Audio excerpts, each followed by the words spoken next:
وبعد ما قريت الحكايات اللي طلعت مش من زمن فات، لقيت في كل حكاية كنز. دوروا معايا على الكنز.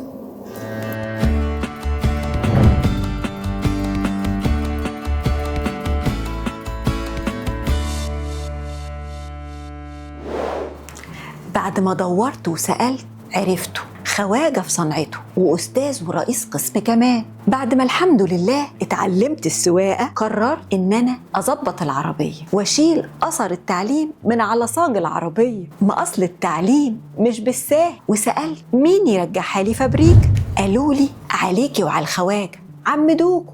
ما كدبتش خبر ورحت على طول على عم دوكو، وطلع الموضوع كبير قوي. قال لي دورك بعد شهر ونص علشان في حجز، وخد بياناتي وبيانات العربية وقال لي إن شاء الله تشرفيني بعد شهر ونص يوم كذا الساعة 7 الصبح، واداني تعليمات تسليم العربية، وقال لي إمتى المواعيد المسموحة بمعاينة العربية، وقال لي إمتى أقدر أجي أعينها وهي في المرحلة الثالثة، وإمتى حاجة استلمها، وأكد علي بمواعيد العمل الرسمي من 7 صباحا وحتى الساعة 3 عصر، والجمعة الأجازة الرسمية.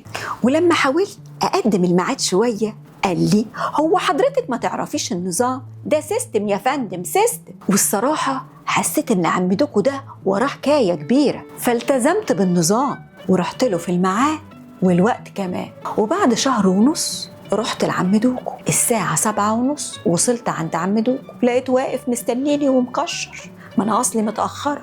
قلت له معلش يا عم دوكو الشوارع كانت زحمة، ما يعرفش إن أنا جاية له جري. وبدأ يستلم مني العربية، راجع معايا البيانات، ما هو أصله سيستم ونظام، وصور العربية وصورنا أنا كمان جنب العربية، وقال لي لو مش انتي اللي هتيجي تستلمي العربية قولي لي من دلوقتي. قلت له لا ما تقلقش يا عم دوكو، إن شاء الله أنا اللي جاية استلمها منك. وراجع معايا تاني التعليمات وقال لي في المرحلة الثالثة تقدري تيجي وتشوفي العربية. حاولت معاه ان احنا نخلص الموضوع كده على طول، قال لي انت لمضة وهتتعبيني معاك، ده نظام ولازم نحترمه، نظام وسيستم. ولما سألته على الحساب قال لي المال مال الله، ده رزقي ورزق عيالي. فسألته عيالك قد ايه يا عم دوكو؟ بصلي وقال لي عيالي هم قدامي. بصيت لقيت 20 قطة و20 كلب. قلت له هم دولت عيالك يا عم دوكو؟ قال لي ما أصل اللي بلا أحباب بيربي القطط والكلاب. فسبت له العربية وأنا مطمنة وتوكلت على الله.